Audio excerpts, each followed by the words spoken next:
If I were to hazard a guess, I would bet that very few of you have actually touched a hot stove, a heated plate, so to speak.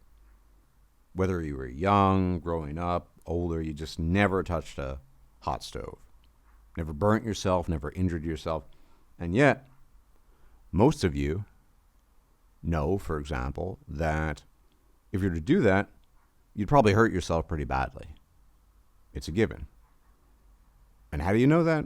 Because at some point in time, someone out there did touch a hot stove, and they hurt themselves. And that pearl of wisdom has been passed down to not just his relatives, but to basically everyone who knows about hot stoves. It's a bad idea to touch a hot stove, unless you're a sadomasochist and you enjoy pain. Likewise, most of you know that knives are potentially dangerous. And more likely than the hot stove example, many of you have cut yourselves by accident. I have a few times in my life. So you know knives are sharp. And you can risk serious injury if you're not careful.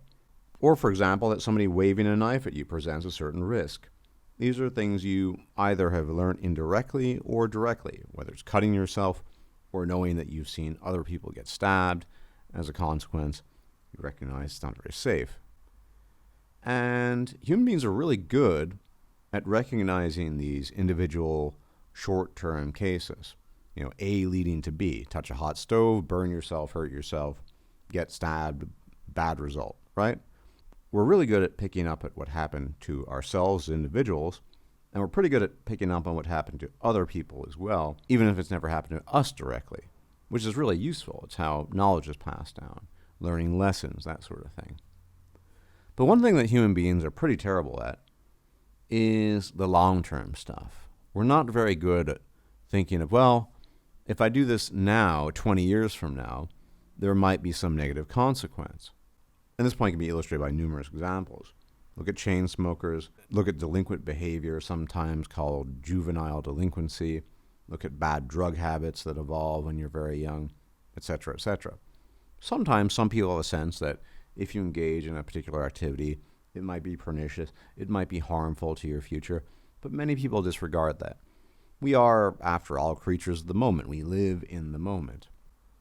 But is that wise? Probably not. Because the things we do, the actions we take, they do reverberate through time. They do have consequences that are relevant to us later. Many of you might know Coltrane put out a video recently, very good video, and one of the examples he cited was a man who had discovered that his wife-to-be, his fiancée, had plugged dozens and dozens and dozens and dozens of men in her youth, which led him to a deep sense of insecurity, and in theory led him, at least based on what was read to us, to call off the wedding, which then further led to the fiancé or bride-to-be's family calling him and blah, blah, blah, her denying the accusations. And this was all discovered when he stepped out of his room after playing some video games or watching a film or some such, and he overheard her talking to her girlfriends about her exploits and activities. And there was another example in that video of a sex worker, as they're called these days, who was told by everyone on the internet that it would be perfectly fine in the dating world if she was just honest about her job, her profession. And she's 35. And it turns out that men, for some reason, don't really like dating women that are prostitutes, which is a bit of a shocker. And with the earlier example, it turns out that men don't particularly like being together with women who have had hundreds of peepees in their vajayjays. Who would have thunk that? Now, you might understand what I'm trying to get at here. These are examples of the hot stove, but without the immediate repercussions. And that's what I'm talking about. Human beings are, generally speaking, terrible at gauging these things.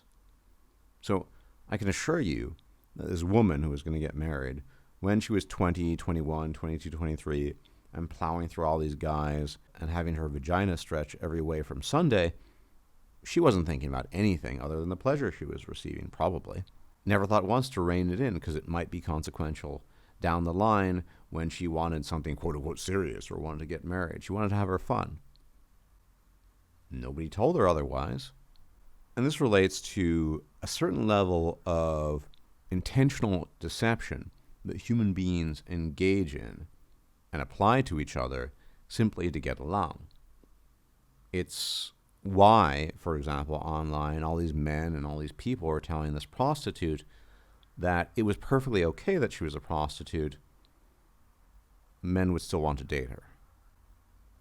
Of course that's what they're going to say. Just like plenty of people would say, yes, I'm perfectly okay dating someone who's grossly overweight, because the personality is what counts, right? But of course, when push comes to shove, we're all really superficial creatures, and almost nobody would do that, barring the occasional chubby chaser, which is this fetish that tends to be obsessed with obesity and that sort of thing. Very rare. We have all these masks that we wear, and we play the masquerade. We pretend that certain things are the case even though they're not. Yes, it's okay you're a prostitute, so we'll date you. But the reality behind that is that no, it's not really okay. And it's fine that you had a checkered sexual past. It's okay that your vagina is very, very flexible. But when you find it out in gross detail, you tend to get a bit turned off as a man, right? So we tell ourselves these things. We have all these white lies we tell ourselves, in part to mitigate the horrendous feeling of being a superficial dick, because most of us are superficial dicks. We are superficial creatures. We like to tell ourselves a nice story that we're somehow more noble than that, better than that. But getting back to the earlier example of the stove or the cutting yourself with a knife, I mean, these are obvious things. It's not that obvious to people when it comes to the mating market, is it? I mean, likewise for men. And I'm not condemning any man who chooses not to build up some wealth portfolio or whatever. But if you spent your teenage years in your 20s and 30s pumping gas at a gas station and just drinking beer and playing Xbox, your prospects, if you want to get married, which isn't recommendable, but if you wanted to get married, are probably pretty bad. Likewise, if you're a female and you spent your teen years and your 20s getting plugged by every guy in existence, that might come back to haunt you later. But currently speaking, we have no social apparatus that tells people what is real and what's not. That tells people, well, you can do this, but there might be consequences. We have no hot stove, basically. Back in the day, this was a little bit clearer, mostly because society is arranged in a completely different way.